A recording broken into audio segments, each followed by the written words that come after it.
So I recently attended a Conservative Party of Canada event, essentially, where we actually voted on a couple of policies and discussed the current state of the party. This was a very specific members-only kind of event. You actually had to purchase a ticket and set aside time, and event lasted a couple of days, almost like a convention for the Conservative Party of Canada. And because it's not open to the public, I would very much like to share my findings, as it were, with my audience, as small as that is at the moment. I still think it's important to keep people in the loop, regardless. So, I certainly had my fears about the Conservative Party of Canada. I do think at the moment they're Canada's best chance of not becoming Europe, essentially. But I was very concerned that they were essentially going to borrow a phrase that I don't throw around lightly. I was afraid that Conservatives would be cucked. And while it wasn't nearly as bad as I thought, the cuckery is certainly there. Unfortunately, as much as I would hate to say it. They are certainly stronger than I thought, but they are not nearly as strong as, say, they used to be. Andrew Scheer, who is the current leader of the Conservative Party, he's no Donald Trump, shall I put it that way.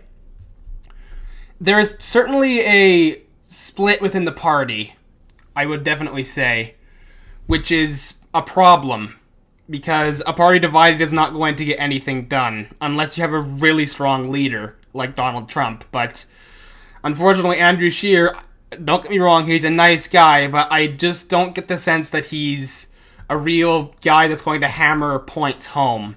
At least not from what I've seen. To give some quick context on how this event actually worked, essentially what happens is you go in and as a party you have proposals from different areas that, say for example, there's proposition on a party policy basically saying we should lower taxes on, say, alcohol. And then everybody votes on it, and if the vote passes, then it goes to the National Convention, where if it passes at the National Convention, then it will actually become party policy, which has the potential, of course, to become the law. I don't know how useful the actual voting process is, as much as the leaders would love to hype it up and talk about how fantastic it is. I'm rather cynical on how effective it is that the whole process is actually affecting party policy and Canadian law, but that's just me, perhaps. There is definitely a couple of serious problems that are eating away at the core of the Conservative Party. The first major problem is appeasement. Some Conservatives, in my opinion, rather naively believe that they can somehow appease the mainstream leftist media and social justice warriors if they give them a couple of things. For example, we were voting on replacing a section on women's rights, which was very specific. It said women's rights. The Conservative Party is dedicated to protecting women's rights and equality in the workplace and all this feminist crap. And the proposal, which thankfully passed, was to say, okay, why specifically women? We should really just replace this with we are going to preserve Canadians' rights, because frankly, young men are dealing with a lot of problems as well. I thought this would have been a no-brainer, but apparently there was actually some controversy about this, which frankly reeks to me of, okay, if we just give our opponents a little bit, then maybe they'll be more sympathetic to us and okay with this. Which, okay, if this was a sane, civilized political debate, then perhaps that would be the case, but that is not the current situation that, frankly, global politics are in right now. If you give them an inch, they will demand another inch, and then a foot, and then a mile. It does not matter what you give them. You give them women's rights, and they'll complain that you're not giving trans people enough rights. And then if you give them trans people's rights, they'll complain you're not giving Muslims special treatment. And it just goes on, and you just cannot win. The other problem is, well, as much as I hate to say it, the shadow of the religious right is still there. While it did not come up in policy, we were handed pamphlets, and one of them in particular really, pardon my French, really pissed me off. It was essentially a talk about how pornography is bad and sex before marriage is bad, and we should judge people based on these morals, and the Pope said this, so we should take him seriously, and it was just absolutely ridiculous to me that anybody would take it seriously. But again, this did not come up in policy too much, but the fact that it is still something to be aware of, that the shadow of the religious right is there. And my concern is not that the religious right would win. My concern is that the religious right, if it ever got like a proper foothold in the Conservative Party, would completely sink it. Because I am a Christian, but I am going to be 100% upfront. Bringing religion is not an argument. I cannot be more blunt than this. Like saying, well, it's bad because God said so is, not an argument, because, okay, someone who disagrees, you can just say, well, I don't believe in God. And what can you say to that? The only weapon you have against that is just shaming them, and that's just, frankly, not a very nice thing to do. Aside from that, the policies are mostly very strongly center-right, focused on economics, and very pro-family social policy, which, for the most part, I'm very happy about, with one exception. There was a policy that was unfortunately passed, which was essentially to... Basically, the proposal was to lower taxes on people that choose to have children, which... Okay, I like the idea of giving tax breaks to people that choose to have children, but you have to understand that by doing that, you are punishing people who choose to not have children, which, okay, I'm happy with punishing feminists. I am not super happy with punishing MGTOW for choosing not to have children. This wouldn't be as much of an issue for me if there was something along the lines of defending men against the constant attacks from feminism, but as far as I could tell, there was absolutely no proposals, nothing about the male suicide rate, nothing. I don't want to get all men's rights activists on this, but it's really kind of drives me insane that the Conservative Party is there's not even any kind of lip service to the idea that maybe young men are having serious trouble in our society right now and we need to do something about it. It just never came up, which is frankly quite disappointing. The Conservative Party is still suffering a major problem. They are disconnected from younger people. It's not nearly as bad as it used to be, but it is still a problem. They don't understand internet culture.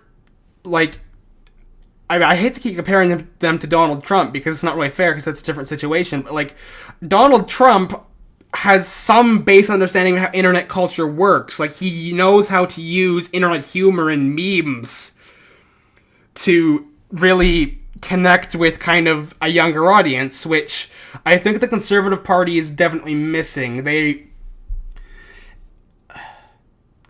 I hate to use this criticism, but the Conservative Party is too polite for their own good. They still want to cling to the idea that the current political movement is not toxic and is still very civilized, and we can still have civilized debates, which, as much as I would love that to be the case, that is not the case right now, and we really need... What Canada needs is a party that will fight.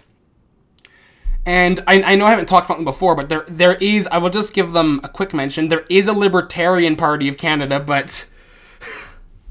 along with the entire libertarian movement as a whole, the Libertarian Party of Canada is not really doing anything strong as much as I hate to say it. But, so the Conservative Party is the only real, again, viable rival to the Liberal and the NDP kind of far left-wing parties of Canada at the moment. I was encouraged by one thing, which was freedom of speech. The Conservative Party of Canada does have a couple of policies that are very strongly pro-freedom of speech, even though there might not be as many specifics as I would have liked. For example, I would have liked to see something along the lines of, if a university does not adhere to freedom of speech, then they will lose their federal government funding, but unfortunately that was not something that was proposed and therefore didn't come up. But there is an amendment that was added to the party policy that is very clearly states we are for freedom of speech. Nobody should be criminalized for saying anything wrong.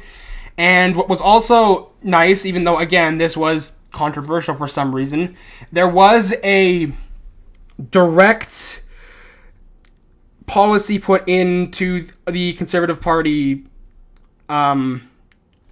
proposals that is essentially we're going to repeal Bill C-16, which, if you are unfamiliar, is the essentially forced, you have to call trans people by whatever crazy thing they want to be called by, or else you're going to go to jail. This is the one that Jordan Peterson is famous for. And it was good to see that the Conservative Party did come forward and have a very specific policy that says, if we get into power, in theory, again, this is government, so there's no guarantees, but in theory, if the Conservative Party wins the next election, they will be repealing Bill C-16, which would be absolutely fantastic. I'm sorry for the kind of rambly nature of it, but I don't really know how else to discuss it. It's kind of a complicated topic to discuss about a whole party and its platform. As far as the whole atmosphere of the party goes, I do think that the Conservative Party are definitely a lot stronger than I thought. They are certainly not as messy. I had two major fears. My first fear was that they would be essentially cucked and just have a bunch of liberal, and I'm not talking classical liberal, I'm talking modern day leftist policies in place to try to appeal to the mainstream social justice, mainstream media. And I'm thankful to say that that is not the case. My other main concern was they would be a complete mess and completely unorganized, like so many other Conservative Party movements at the moment in the world, and I am happy to say they are not that either. As far as what they need to improve on, they need to be much more strong in their convictions. They have a serious problem with being too polite for their own good. They need to be more firm in their stances for freedom of speech and, frankly, just sane values, essentially. As for Andrew Scheer, he was unfortunately not attending the convention, but I did hear about him quite a bit, and it seems that the most of the Conservatives seem to be okay with him, even though I certainly have some objections. I'm, of course, hopeful that he'll do well, but I think that he has a serious problem with, like the rest of the party, being too nice for his own good. And I'm fearing that when he goes onto the main political stage, he will not be prepared for the social justice warrior mainstream media, just pounding into him. Because they will, make no mistake, they will tear him apart. And if anybody that's in the Conservative Party that can contact him is listening to this, I am telling you right now, they are relentless and they will not give up. And whatever you do, you cannot apologize. And this is my main fear. I'm worried that Andrew Scheer will say something that trips the mainstream media's ire, and he'll apologize for it. Because, normally that would be a nice thing to do, but you cannot apologize to these people. As much as I hate to say it, that is just the reality of our situation. So, yes, I'm hopeful that this video was enlightening for all of you.